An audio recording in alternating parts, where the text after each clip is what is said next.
Hi ನಮಸ್ಕಾರ. ಅಲ್ಲಿನ ನನ್ನ ಕನ್ನಡ ಚಾನಲ್ಗೆ ಸ್ವಾಗತ. ಈ ದಿನ ಸರಿಯಾದ ಅಳತೆ ಮತ್ತು ವಿಧಾನದಲ್ಲಿ ಮನೆಯಲ್ಲೇ ಸುಲಭವಾಗಿ ಮಾಡಿಕೊಳ್ಳುವಂಥ ಗರಂ ಮಸಾಲ ಪೌಡರ್ ಮಾಡೋ ವಿಧಾನ ನೋಡೋಣ. ತುಂಬಾ ರುಚಿಯಾಗಿರುತ್ತೆ. ಯಾವುದೇ ಅಡುಗೆ ಪದಾರ್ಥಗಳಿಗೆ ಉಪಯೋಗಿಸಿದ್ರೂ ತುಂಬಾ ರುಚಿಯಾಗಿ ಬರುತ್ತೆ. ಈ ಗರಂ ಮಸಾಲ ಪೌಡರ್ ಮಾಡೋದಕ್ಕೆ ಯಾವ್ಯಾವ ಪದಾರ್ಥಗಳನ್ನ ಎಷ್ಟು ತೊಗೋಬೇಕು ಅಂತ ನೋಡೋಣ. ಮೊದಲಿಗೆ ಚಕ್ಕೆ ತೊಗೊಂಡಿದ್ದೀನಿ. 1 ಇಂಚಿನಷ್ಟು ಚಕ್ಕೆ ಇದೆ, ಅದು 8 ಪೀಸ್ ತೊಗೊಂಡಿದ್ದೀನಿ. ಜಾಪತ್ರೆ 4 ತೊಗೊಂಡಿದ್ದೀನಿ. ಮರಾಠಿ ಮೊಗ್ಗು 8 ಪೀಸ್ ತೊಗೊಂಡಿದ್ದೀನಿ.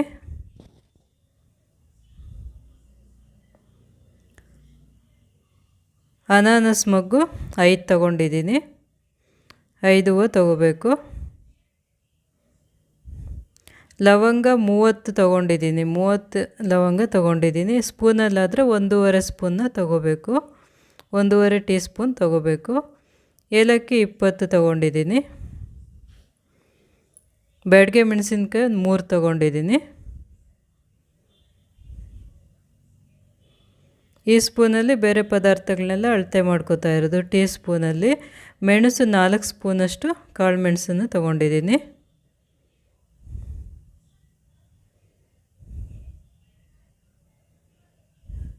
ಜೀರಿಗೆ 1 ಸ್ಪೂನು. ಸೋಂಪು 1 ಸ್ಪೂನು. ಧನಿಯಾ 6 ಸ್ಪೂನ್ ತೊಗೊಂಡಿದ್ದೀನಿ.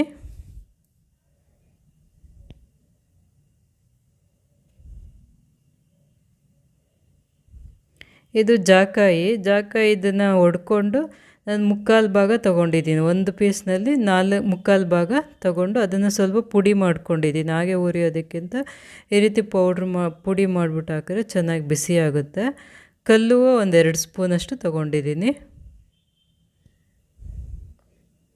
ಇದು ಪಲಾವ್ ಎಲೆ 10 ಪೀಸ್ ತೊಗೊಂಡಿದ್ದೀನಿ.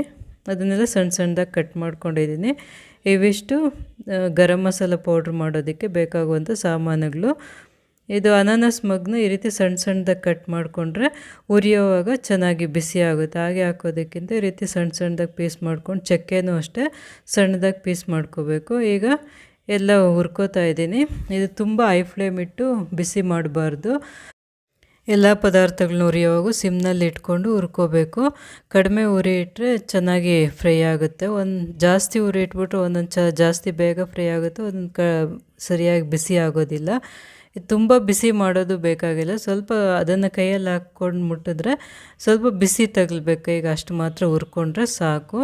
ಈಗ ಚಕ್ಕೆ, ಲವಂಗ, ಏಲಕ್ಕಿ, ಅನಾನಸ್ ಮೊಗ್ಗು, ಮರಾಠಿ ಮೊಗ್ಗು ಇವೆಷ್ಟನ್ನು ಮೊದಲು ಹುರ್ಕೊಂಡು ಸಪ್ರೇಟಾಗಿ ಒಂದು ಪ್ಲೇಟ್ಗೆ ತೊಗೊಂಡಿದ್ದೀನಿ. ಅದನ್ನೆಲ್ಲ ಸಪ್ರೇಟಾಗಿ ತೊಗೊಂಡಿದ್ದಾದಮೇಲೆ ಅದರಲ್ಲಿ ಧನಿಯಾ, ಜೀರಿಗೆ, ಸೋಂಪು, ಉಳಿದಿರೋ ಎಲ್ಲ ಪದಾರ್ಥಗಳನ್ನ ಸೇರಿಸ್ಕೊಂಡು ಫ್ಲೇಮ್ನ ಸಿಮ್ನಲ್ಲಿ ಇಟ್ಕೊಂಡು ಚೆನ್ನಾಗಿ ಟೈಮ್ ಆದರೂ ಪರವಾಗಿಲ್ಲ, ಸ್ವಲ್ಪ ಉರಿನ ಸಿಮ್ನಲ್ಲಿ ಇಟ್ಕೊಂಡೆ ಹುರ್ಕೋಬೇಕು. ಈ ಪಲಾವ್ ಎಲೆನೆಲ್ಲ ಸಣ್ಣದಾಗಿ ಕಟ್ ಮಾಡಿ ಸೇರಿಸ್ತಾ ಇದ್ದೀನಿ, ಚೆನ್ನಾಗಿ ಫ್ರೈ ಆಗಲಿ ಅಂತ. ತುಂಬ ಬಿಸಿ ಮಾಡೋದು ಬೇಕಾಗಿಲ್ಲ. ನೋಡಿ, ಈ ರೀತಿ ಕೈಗೆ ಹಾಕ್ಕೊಂಡಾಗ ಕೈಗೆ ಸ್ವಲ್ಪ ಬಿಸಿ ತಾಗಬೇಕಷ್ಟೆ, ಅಷ್ಟು ಮಾತ್ರ ಹುರ್ಕೊಂಡ್ರೆ ಸಾಕು. ತುಂಬ ಕಪ್ಪಗೆ ಮಾಡಿಬಿಟ್ರೆ ಅದು ಫ್ಲೇವರೆಲ್ಲ ಹೋಗ್ಬಿಡುತ್ತೆ, ಮಸಾಲೆ ಫ್ಲೇವರು ಚೆನ್ನಾಗಿರೋದಿಲ್ಲ ಗರಂ ಮಸಾಲೆ ಪೌಡ್ರು. ಈಗ ಹುರಿದಿದ್ದೆಲ್ಲ ಆಗಿದೆ, ಒಂದು ಪ್ಲೇಟ್ಗೆ ಹಾಕಿ ಇಟ್ಟಿದ್ದೆ. ಅದು ಪೂರ್ತಿಯಾಗಿ ತಣ್ಣಕ್ಕಾಗೋದಕ್ಕೆ ಬಿಡಬೇಕು.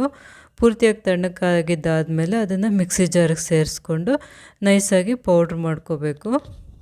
ಗರಂ ಮಸಾಲ ಪೌಡರು ನಮಗೆ ಎಷ್ಟು ಸಾಕಾಗಲ್ಲ, ಇನ್ನೂ ಸ್ವಲ್ಪ ಹೆಚ್ಚಿಗೆ ಮಾಡ್ಕೋಬೇಕು ಅಂದರೆ ಎಲ್ಲ ಡಬಲ್ ಮಾಡ್ಕೋತಾ ಹೋಗಬೇಕು. ಧನಿಯಾ 6 ಸ್ಪೂನ್ ತೊಗೊಂಡಿರೋದ್ರ 12 ಸ್ಪೂನ್ ತೊಗೋಬೇಕು. ಮೆಣಸು 4 ಸ್ಪೂನ್ ತೊಗೊಂಡಿದ್ದೀನಿ, 8 ಸ್ಪೂನ್ ತೊಗೋಬೇಕು.